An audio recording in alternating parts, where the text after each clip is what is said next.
Retornamos com o nosso programa Ante os Tempos Novos. Estamos abordando o tema a reencarnação, a verdade que não quer calar. Então, Sueli, no bloco anterior, nós estávamos falando a respeito dessa questão da reencarnação e você comentou esse diálogo, né, de Jesus com o discípulo falando a respeito do Elias, do João Batista e tal. A questão 132 do Livro dos Espíritos pergunta qual o objetivo da reencarnação. Os Espíritos responderam qual o objetivo da reencarnação. Claro. E como é que a gente consegue alcançar esse objetivo? Claro. Pois é, nós vemos aí em O Livro dos Espíritos, Kardec abordando essa questão fundamental a respeito da reencarnação. E por isso é necessário dizer qual é essa finalidade. A finalidade nós podemos mencionar um processo expiatório que às vezes o espírito precisa passar, não é? Provacional também, mas sempre visando o melhoramento progressivo da humanidade. Se não houver a reencarnação, como nós vamos compreender a justiça divina? É verdade. Nessa questão 167 de O Livro dos Espíritos, em que nós estamos verificando aí os Espíritos explicando essa finalidade, nós começamos a ter uma ideia de que existe uma programação espiritual que abrange cada ser humano, abrange a humanidade como um todo e abrange o universo. Porque o Pai do Céu não cria as coisas de improviso. A espiritualidade superior não improvisa. Existe toda uma programação muito bem detalhada para que cada ser humano, cada espírito possa ir aos poucos incutindo nele essa ideia, não é? De progredir, de melhoramento. Ele vai sentindo essa necessidade. Allan Kardec vai falar também, em O Evangelho segundo o Espiritismo, que existe em cada ser humano o impulso para o melhor. E é verdade, bem, né? É um impulso, uma busca para o melhor. Se nós olharmos lá aquele homem primitivo, o que ele sempre buscou? O melhor para ele, o melhor para a família que ele começou a constituir e depois, através dos milênios, nós vamos chegar aos dias de hoje, quando o ser humano está nessa constante busca do melhor, de progresso, de evolução, de uma vida mais confortável. E aquele momento em que o espírito retornando vai passar por uma prova, nós sabemos que existem o que é chamado, através da doutrina espírita, de expiação. São quadros expiatórios, provacionais mais graves, sim, em que o espírito, por ter se comprometido em reencarnações anteriores, ele necessita passar por um momento que é, sobretudo, educativo.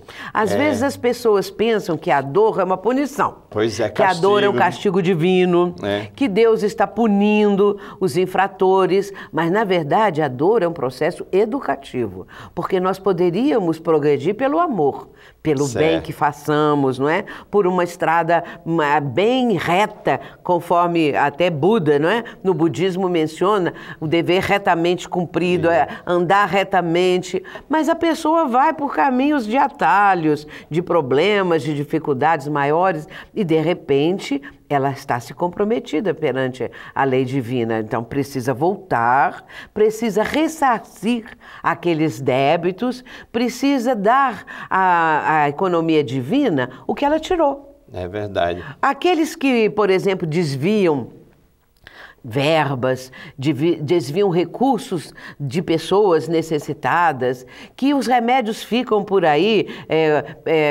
vamos dizer assim, em depósitos, né, julgados, às vezes montanha de remédio, com prazo de validade, né? Prazo de validade vencido. Então são situações do dia a dia atual, da nossa realidade, que nós entendemos que essas pessoas, elas vão precisar depois de corrigir esse caminho. Elas precisam melhorar isso, né? Então, o objetivo da reencarnação é exatamente, às vezes, a expiação, às vezes uma missão, é a questão 132 do Livro dos Espíritos, na qual Kardec, fazendo a pergunta desse objetivo, do retorno à vida física, os Espíritos respondem dessa maneira. Portanto, se nós não andamos corretamente, se nós enveredamos por uma vivência criminosa, criminosa, onde nós prejudicamos o nosso semelhante, nós vamos ter que aprender. Porque a regra áurea é amar a Deus sobre todas as coisas e ao próximo como a si mesmo. Essas pessoas se dizem cristãs, entretanto, não vivenciam o cristianismo. Se elas estão prejudicando o próximo, se elas estão desviando aquilo que deveria ser do próximo, das criaturas que convivem conosco dentro de uma sociedade, dentro de um país, se isso está acontecendo, nós vamos, se formos os autores disso, nós vamos ter que voltar. Esse aspecto do melhoramento progressivo da humanidade, por exemplo, como é que eu percebo em mim mesmo que eu estou progredindo? Como é que o indivíduo vai perceber nele mesmo que ele está progredindo? Muito boa pergunta, porque às vezes a pessoa não tem noção se ela melhorou, se não melhorou, porque ela não faz uma introspecção, ela não volta para dentro de si mesma, ela não analisa a sua própria vivência. O que eu estou pensando? Como eu estou fazendo? Será que eu sou uma boa pessoa na minha família? Porque a pessoa pode ter uma aparência na sociedade. Jung sempre falou a respeito disso, não é? Que a pessoa pode ter uma máscara, uma persona, um lado sombra. Ele vai mostrando esses aspectos todos. Mas, dentro de casa, na intimidade, é um tirano. É uma pessoa que se compraz em escravizar os seus familiares, em fazer com que sofram, não é? E essa criatura, ela vai ter que aprender também. Claro. Se por acaso ela notar, se ela sentir, devido às vezes às críticas que as pessoas façam, que ela tem que ter um tempo para pensar nela, para pensar no que está fazendo, ela pode começar a sentir isso. Fazer uma viagem interior, é o autodescobrimento, é um processo de avaliação. Quais são as minhas imperfeições?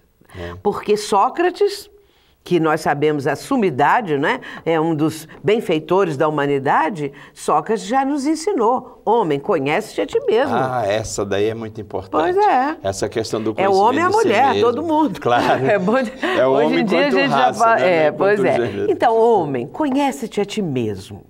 Nós precisamos nos conhecer, porque às vezes a pessoa não tem noção quem eu sou. O que eu estou fazendo aqui nesse mundo? É mesmo, né, Sueli? De repente, às vezes você está diante de uma situação limite e aí você fala, nossa, mas eu não conhecia esse meu lado. Olha, é isso mesmo. É isso mesmo. Nós nunca sabemos como nós vamos reagir numa situação limite, porque se nós não conhecemos a nós mesmos, nós podemos, de repente, dentro de uma situação assim, descambar para um caminho que nós nunca supusemos que poderíamos um dia alcançar, chegar àquilo, né? Então é preciso o autoconhecimento, o autodescobrimento. Tem muitas religiões, Sueli, que criticam a doutrina falando que não existe provas da reencarnação, não é? O próprio Padre Quevedo, que você teve a oportunidade de saber do que ele fala, ele mesmo diz, né, que do aquém não volta ninguém, do além, uma coisa assim. É verdade, ele faz umas... é verdade. Então, nós tivemos assim, essa experiência, não propriamente com ele, né, mas na região onde eu estive, no Paraná, em determinada região, ele tinha estado poucos dias antes, não é? Então, ele fazia esses comentários do além como do aquém, jamais voltou alguém, né? Não volta ninguém. Mas acontece que existem muitas provas, porque primeiramente nós temos que raciocinar. Isso. Raciocinar. Deus é justo ou é injusto? Nós temos que ter amor a Deus ou temer a Deus? Amar. Não é? Nós temos que amar a Deus ou ter medo de Deus? Então, esse Deus que é pregado aí é um Deus rancoroso, é um Deus que castiga, é um Deus que persegue, é um Deus que condena os seus filhos ao fogo do inferno, sabendo ele que quando criou aqueles filhos, eles iam errar. Porque eles ainda estavam no início da caminhada, não nasceram sabendo. Agora, exemplos. Nós podemos citar vários, não é? Nós podemos citar aqueles que já nascem com conhecimento. Crianças que, com 2 anos, já estão tocando Mozart. E o próprio Mozart foi um gênio. Certo. Ele mesmo com 3, 4 anos já estava ao piano, né? Compondo, essa coisa toda. Então, por que Deus privilegia essas pessoas? É verdade. Por que uns nascem já falando vários idiomas, já tendo um conhecimento fantástico? Há pouco tempo nós vimos pela internet aquele menino ali, acho que de 8 anos, que... em pé, em cima de uma cadeira, estava falando para médicos, falando para professores médicos a respeito de cirurgias, não é? Certo. A respeito de muitas situações que aqueles médicos viviam e que ele, com 8 anos, jamais poderia ter tido um conhecimento. Isso aí é uma prova da reencarnação, porque Deus não privilegiou aquela criança, em detrimento das outras, que tem que nascer e trilhar aquele caminho do aprender a falar, aprender a andar, aprender a ler, não é? E qual a razão desse esquecimento do passado? Claro que é benéfica. Nós precisamos ter este véu do esquecimento para que a nossa vivência ela não tenha essa mescla daqueles acontecimentos anteriores, senão nós não conseguiríamos progredir, não é? Então a reencarnação ela é tão lógica que somente as pessoas que não raciocinam ou que não querem enxergar, porque a reencarnação, ela mexe muito com a vida da pessoa, né? Há uma mudança total. Portanto, a reencarnação é uma bênção divina para todo ser humano. Atesta a bondade divina, a sua justiça, a sua misericórdia e também a sua inteligência suprema. Estamos encerrando o nosso programa Ante os Tempos Novos e até a próxima semana.